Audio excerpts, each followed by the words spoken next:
Hari ini Bapak Ibu sekalian, renungan kita sudah tiba di kitab Mazmur pasal yang ke-48 ya. Saya akan bacakan satu ayat untuk Bapak Ibu sekalian yang saya ambil dari ayat yang keempat ya. Mazmur 48 ayat yang keempat. Demikian bunyi firman Tuhan. Dalam puri-purinya Allah memperkenalkan dirinya sebagai benteng ya. Ayat yang singkat sekali dikatakan bahwa Tuhan itu memperkenalkan dirinya sendiri sebagai benteng ya. Kalau ada orang memperkenalkan dirinya, aku ini penyanyi ya, belum tentu suaranya itu seperti yang kita bayangkan ya. Mungkin suaranya bisa bagus sekali atau mungkin pas-pasan atau jelek ya. Dia kan bebas sendiri.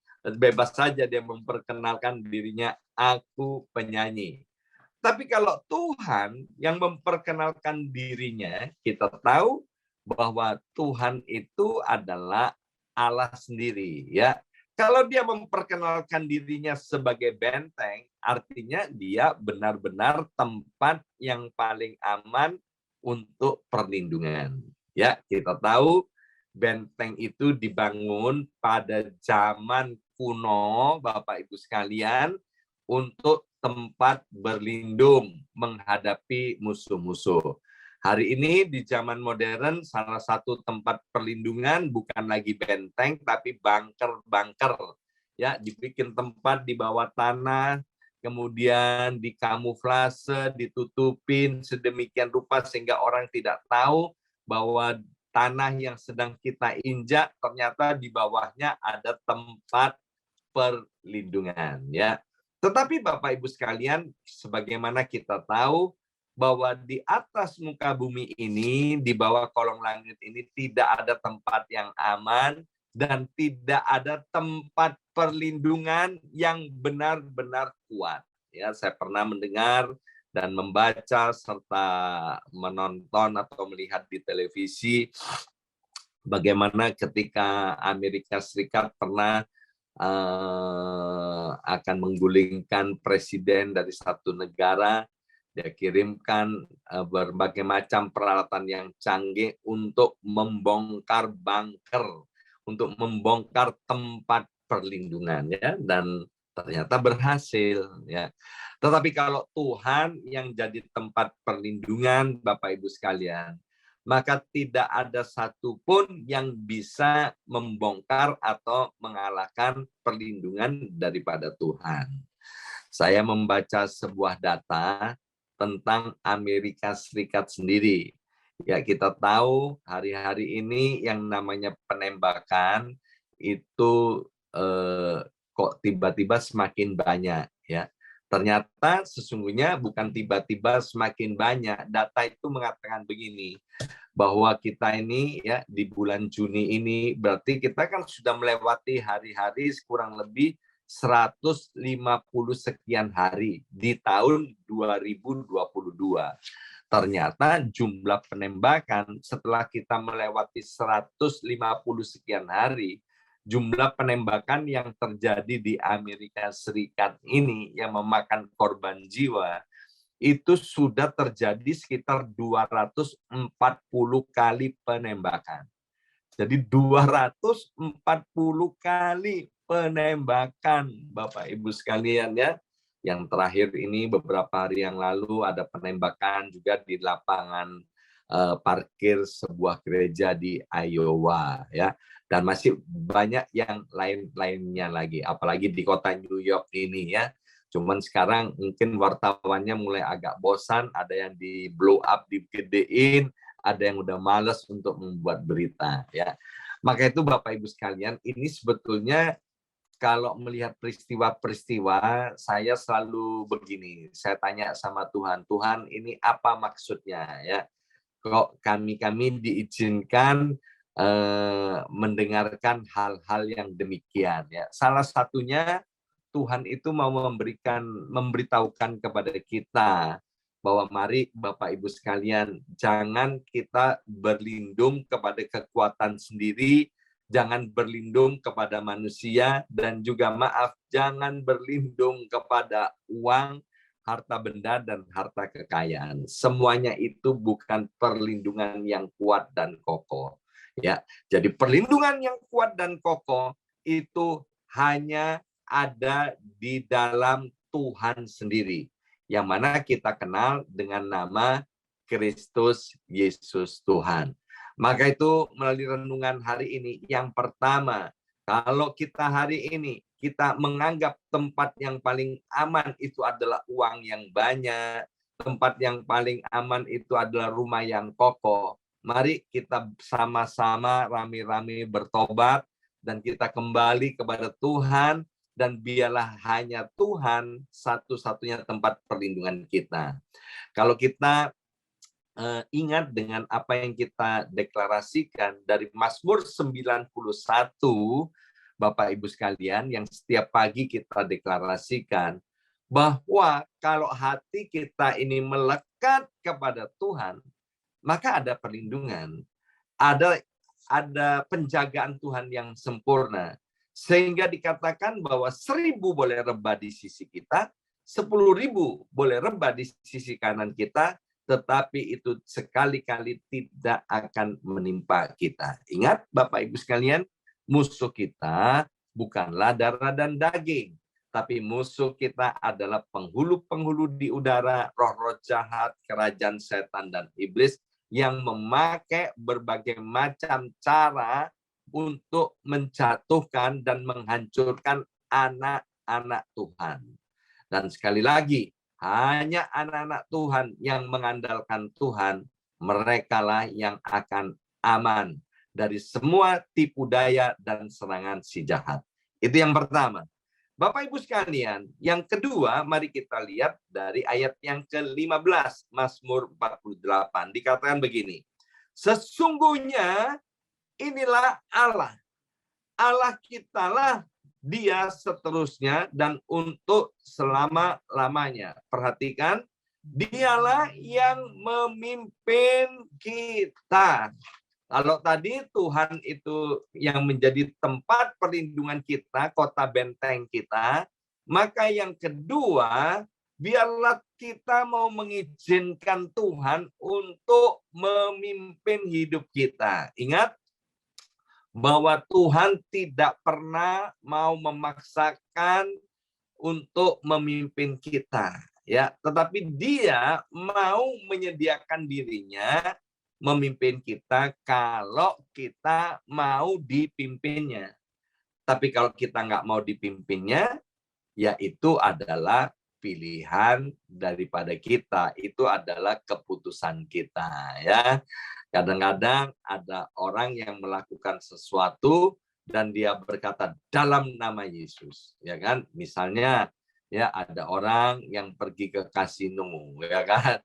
Pergi ke kasino, dia bilang begini, Tuhan pimpin aku melakukannya di dalam nama Yesus, please Tuhan beri aku kemenangan, ya.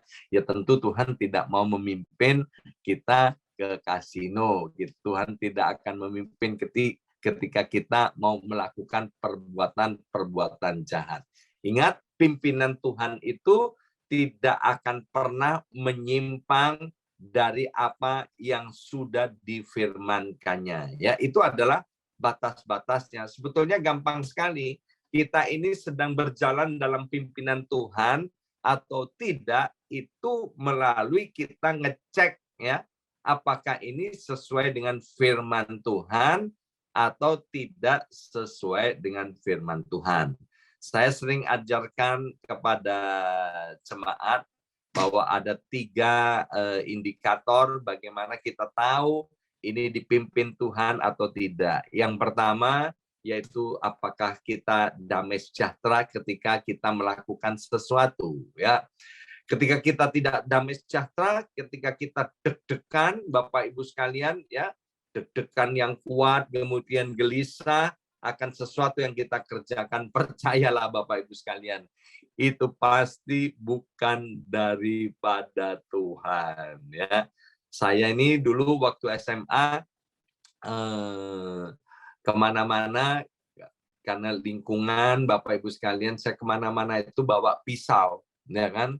Pisau, dan kemudian saya selipkan di sepatu saya, di kaos kaki itu. Ke sekolah juga begitu Bapak Ibu sekalian. Nah, kemudian satu kali ketika mau bertengkar dan saya ambil pisau itu dari sepatu saya, Bapak Ibu sekalian, yang terjadi apa? Waduh, itu badan saya bisa shaking, ya, bisa goyang, dan kemudian gemetar dan lemes Bapak Ibu sekalian ketika mengeluarkan pisau itu. Artinya apa? Ini bukan daripada Tuhan, ya. Nah, itu Bapak Ibu sekalian. Jadi yang pertama, wasitnya ini pimpinan Tuhan atau bukan, yaitu dari apakah kita damai sejahtera atau tidak, ya.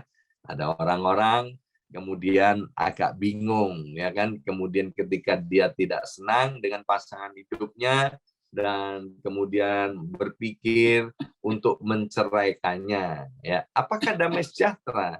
Kalau kita mau jujur dengan hati nurani yang paling dalam, tentu itu bukan daripada Tuhan dan pasti tidak damai sejahtera. Yang kedua, wasitnya apakah itu yang kita lakukan sesuai dengan pimpinan Tuhan, yaitu kita lihat firman-Nya. Bagaimana firman-Nya? Apakah apa yang kita kerjakan, kita lakukan ini sesuai dengan firman Tuhan atau tidak? Kalau itu tidak sesuai dengan firman Tuhan, pasti itu Tuhan tidak sedang memimpin kita. Dan yang ketiga, yaitu kita harus melihat situasi dan kondisinya, keadaannya. Apa? Kita mau apa, dan apa yang akan kita kerjakan, kita mau kemana, kita bisa tahu bahwa itu dari Tuhan atau bukan, ya. Musa sendiri dalam kitab Keluaran pasal 33 ayat 15 yang kadang-kadang kita nyanyikan di dalam doa fajar ini, Musa bilang begini, Tuhan, jika Engkau sendiri tidak membimbing kami, janganlah suruh kami berangkat dari sini, ya. Kita tahu bagaimana Musa keluar dari Mesir menuntun orang-orang Israel yang jumlahnya hampir 3 juta orang itu untuk dibawa ke tanah Kanaan. Dan perjalanan itu melewat padang gurun, yang mana dia tidak tahu harus belok kiri, belok kanan, maju atau menyimpang, ya kan? Tapi Musa mengandalkan Tuhan, dia berkata, kalau Tuhan tidak menyertai aku, kalau Tuhan tidak membimbing aku, jangan suruh aku berjalan. Bapak Ibu sekalian, kita tidak tahu hari-hari ke depan ini ada apa dan apa yang akan kita hadapi. Maka itu kita harus terus-menerus minta bimbingan dan pimpinan daripada Tuhan untuk melewati hari-hari kita. Ya, dan percayalah, kalau yang pertama tadi Tuhan jadi tempat perlindungan kita. Yang kedua, Tuhan itu menjadi tempat di mana Dia yang memimpin hidup kita. Tahun 2022 ada jaminan kita akan mengalami kemenangan-kemenangan yang besar, kemenangan-kemenangan yang indah, kemenangan-kemenangan yang gilang gemilang atas persoalan-persoalan hidup yang kita hadapi, atas persoalan di dalam pekerjaan dan keuangan, atas persoalan di dalam rumah tangga kita, maupun apa saja persoalan yang kita hadapi. Percayalah Bapak Ibu sekalian, kalau Tuhan di pihak kita, siapa lawan kita, ya. Hari ini kita sudah belajar dari Mazmur 48 ayat. Ini dua hal. Yang pertama, jadikan Tuhan kota benteng kita, tempat perlindungan kita satu-satunya, ya. Yang kedua, mari Bapak Ibu sekalian terus minta pimpinan, tuntunan Tuhan dalam hidup kita dari waktu ke waktu setiap hari. Amin. Mari kita berdoa. Materaikan setiap benih kebenaran firman Tuhan, ya Aba, ya Bapa. Biarlah Roh Kudus terus menuntun, memimpin kami untuk kami berharap dan berlindung hanya kepada Tuhan Yesus sebagai kota benteng kami yang teguh. Yang kedua, biarlah Roh Kudus terus menuntun dan memimpin kami untuk kami peka akan pimpinan dan tuntunan Tuhan sendiri. Sehingga kami tidak tersesat dalam melewati hari-hari yang akan kami lalui. Dan kami percaya bersama dengan Engkau, dengan pimpinanmu, kami akan melakukan perkara-perkara yang besar dan ajaib. Dalam nama Yesus kami sudah berdoa. Haleluya. Amin, amin, amin.